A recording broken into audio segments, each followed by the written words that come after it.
طيب احمد شكرا. نكش. وجهة نظر واضحة يا احمد، شكرا جزيلا لك. وسريعا قبل ان اعود مرة اخرى لضيفي يا سيد عبد القادر اتحول لعبد الحليم اعرف وجهة نظره هو ايضا. يا عبد الحليم. مرحبا. اتفضل يا عبد الحليم. والله كنت استمع بوضوح لمداخلة عضو اللجنة المركزية سيد عبد القادر حينما تحدث عن دستورية الدولة الجزائرية، وذكر أنه السلطات عبارة عن ربما سياق مصنوع بشكل ديمقراطي. انبهه فقط الى انه ذلك الدستور الذي يتحدث عنه السيد عضو اللجنه المركزيه هو نفسه الذي نص على عهدتين فقط للرئيس. فكيف يعلق على تعديل ثاني ثم ثالث ثم رابع ثم لا ادري كم عدد عهودات الرئيس التي ليست مرتبطه بالدرجه الاولى بشخص الرئيس، ولكن فقط انبهه لنقطه جدا مهمه. اذا الدستور احيانا يتم خرقه، هذا ما تعنيه؟ لا يعني هو تحدث أراد أن يثبت موقف بعدم وجود صراع بين أقطاب في السلطة على أساس أن الجزائر دولة ديمقراطية تمتلك دستور. ذلك الدستور نفسه حتى أذكره فقط هو ينص على عهدتين فقط للرئيس. طيب خلينا من وجهة نظر السيد عبد القادر لأننا استمعنا إليها. هو كما ذكرت أنت يقول إنه لا يوجد صراع، لكن أنت كيف تفكر؟ هل هناك صراع أم لا؟ لا، هناك شيء يستبق الحدث. أنا لا أتحدث بوجود صراع بقدر ما أتحدث عن صحة الرئيس اليوم، والتي تعتبر المشكلة الرئيسية في كل هذا الموضوع. كيف هو حال الرئيس عبد العزيز بوتفليقة، والذي أعتقد أنه من حقي أنا كمواطن أن هناك صحة رئيسي أنا رئيس دولتي باعتبار ما يعطيه لي من مسؤوليات دستورية وقانونية. أولا، هل الرئيس في استعداد صحي لخوض معترك انتخابات رئاسية؟ اثنين، السيد سعداني هذا الامين العام لحزب الاتحاد الوطني، انا اسال عضو اللجنه المركزيه كيف تم تعيينه؟ الم تطلبون في منتصف الليل اجتماع اللجنه المركزيه وتم تعيينه بالطريقه لست ادري ماذا؟ ثم كل اعضاء اللجنه المركزيه يتحدثون عن امين عام للحزب بهذه الطريقه. هل لهذا المستوى بلغت وضاعت جبهه التحرير الوطني في تعيين امناء العامين ثم يتشدقون يتحدثون عن الحزب العتيد؟ انا بس افهم. خلينا في نقطتين هنا لدينا يا عبد الحليم، واستمع للسيد عبد القادر من رايه من الجزائر عن هاتين النقطتين. النقطه الاولى فكره صحه الرئيس يا سيد عبد القادر. عبد الحليم هنا يطرح ربما النقطه التي ذكرتها عليك انا في بدايه الحوار، فكره لماذا لم يخرج الرئيس الى الان والتزم بالصمت لكي يحسم كل ذلك الجدل والحديث الذي شارك فيه وسائل اعلام جزائريه كثيرا عن ربما مؤامره او انقسام في السلطه في الجزائر. لماذا لم يخرج علينا الرئيس بشيء؟ يا أخي، أولا لا يمكن لي أن أجيبك على صحة الرئيس. أنا أعرف ما يعرفه الجميع، ما تبثه القناة الوطنية الجزائرية من صور للرئيس. لكن أقول شيء آخر، هو أن حتى الآن الرئيس لم يدلي برغبته أو رفضه لخوض معركة انتخابية أخرى. فنحن في انتظار ما يقره. وأنت تعلم أن قضية الرئاسيات قضية جد هامة، هي لقاء بين شخص وشعبه، بين شخص ومصيره. الآن لم يتكلم الرئيس، فكيف نتكلم على انتخاب رئيس الجمهورية وهو لم يدلي حتى الآن بإرادته؟ ما هي هنا المشكلة يا سيد عبد القادر، أن الاستحقاق الانتخابي صار على الأبواب، وإلى الآن كل ما يتابعه المواطن الجزائري البسيط هو تصريحات من قيادات أخرى بعيدة عن الرئيس نفسه. هنا المشكلة تحديدا. لا، هي أن زعماء المعارضة يخافون من الاقتراع ويريدون أن يعرفوا من هو فارس الأغلبية. نحن لنا من الوقت ما يكفي، لأننا لنا حتى يوم 3 مارس طيب المقبل ليكون لنا فارسا رئيس الجمهورية أو شخص آخر يمثل الأغلبية. طيب مع كل هذا الجدل من هو فارس الأغلبية من وجهة نظرك؟ الآن نحن في انتظار أولا قرار رئيس الجمهورية. نحن بطبيعة الحال نحن حزب الرئيس، وإذا أدلى بإرادته أن يترشح ما علينا إلا أن نكون معه ونسانده حتى الفوز.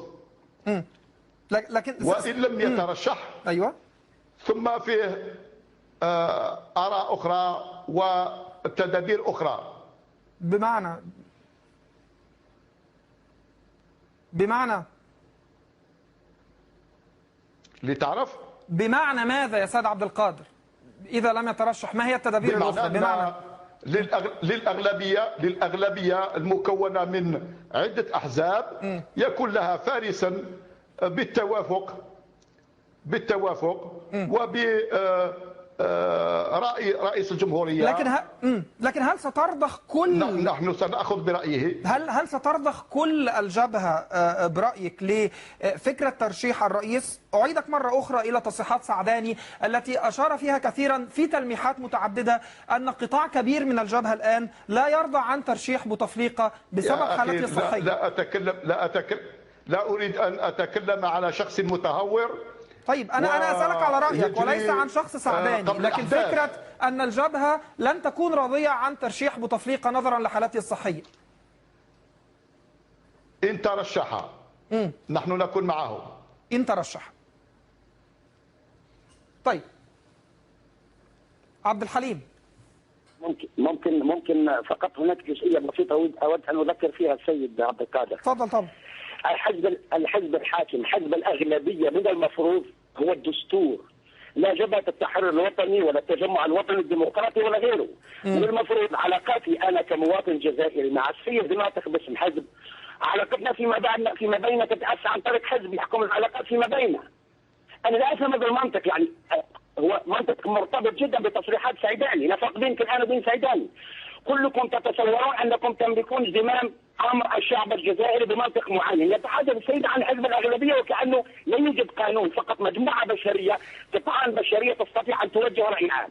أنا أسأله وأقول بينه وبين نفسي الآن باعتباره عضوا في اللجنة المركزية، أيحق لنا أن نتجاوز الدستور؟ كيف لنا أن نلاقي تاريخ المستقبلية لشعب بأسره؟ يسألك أنت يا سيادة عضو اللجنة المركزية، أيحق لنا أن نتجاوز قانون استفتينا فيه وذهبنا وانتخبنا لنأتي اليوم ونقول نحن حزب الأغلبية لنا أن نسير مع الرئيس إن ترشح، والأدهى والأمر أما الأضحوكة الكبرى فالرئيس لم يترشح بعد. وجبهة التحرر الوطني بعض الأسماء منها تقول سيدي الكريم لما يتحدث وزير أفهم سياق تحدث الوزير أنه يريد مصالح بقية نفوذ في الوزارة، أما أن يتحدث ممثلو الشعب في البرلمان في المؤسسة الأولى التي تشرع قوانين الدولة، فأنا أستغرب. أين نحن من تاريخ الدساتير العالمية في الوقت الذي نعيش فيه؟ كي لا تتوه النقطة فقط يا عبد الحليم، ابقى معي وإذا كان لديك نقاط أخرى سأستعرضها، لكن كي لا يتوه ما طرحته أريد تعقيب من السيد عبد القادر عليه. تفضل يا سيد عبد القادر.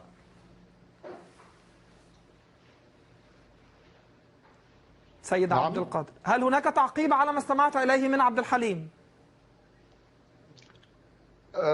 لم أسمعه جيدا. هو كان يتحدث عن أريد أن تلخص لي الأفكار. بالمجمل هو يتحدث عن فكرة الاحتكام إلى الدستور التي من وجهة نظري تبدو غائبة كثيرا في المجتمع الجزائري. ممثلي الشعب الجزائري في المجلس النيابي يبدو بعيدين تماما عن فكرة احترام الدستور واحترام مصالح المواطن. هكذا تحدث عبد الحليم. تفضل.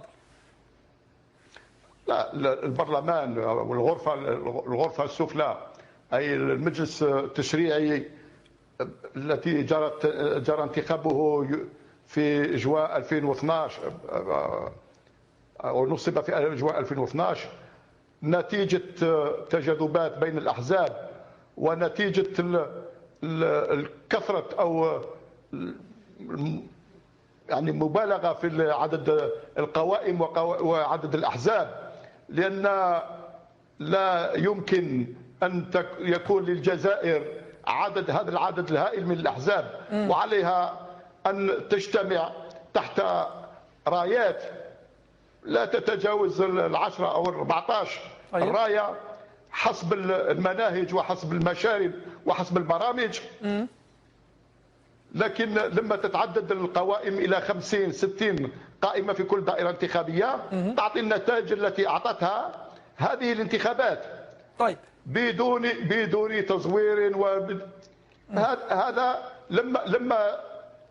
لما تنقسم المعارضة إلى فتات إلى أقل من 5% في كل دائرة انتخابية تعطي النتائج التي طيب. أفرزها الصندوق. أنا معني أيضا بالحديث عن المستقبل فيما يتعلق طيب. على المعارضة أن تنظم نفسها. طيب. على المعارضة أن تنظم نفسها وأن تأتي في الانتخابات المقبلة والاستحقاقات المقبلة طيب. بقوائم موحدة. المستقبل فيما يتعلق ما بعد هذه التصريحات سيد عبد القادر سريعا، لكن عبد الحليم إذا كان لديك تعقيب سريع قبل أن أتجاوزك إلى متصل آخر، تفضل بإجازة. والله تعقيب سريع جدا. الجماعه جبهه انا من الذين ورثوا جبهه التحرير الوطني، انا من عائله دفعت الكثير من شهداء باسم جبهه التحرير الوطني. انا عشتها في دموع والدتي وجدتي حينما تحكي تاريخ الجزائر من ذلك الذين قدمناهم فداء لهذا الوطن، لكني لا اقول ابدا.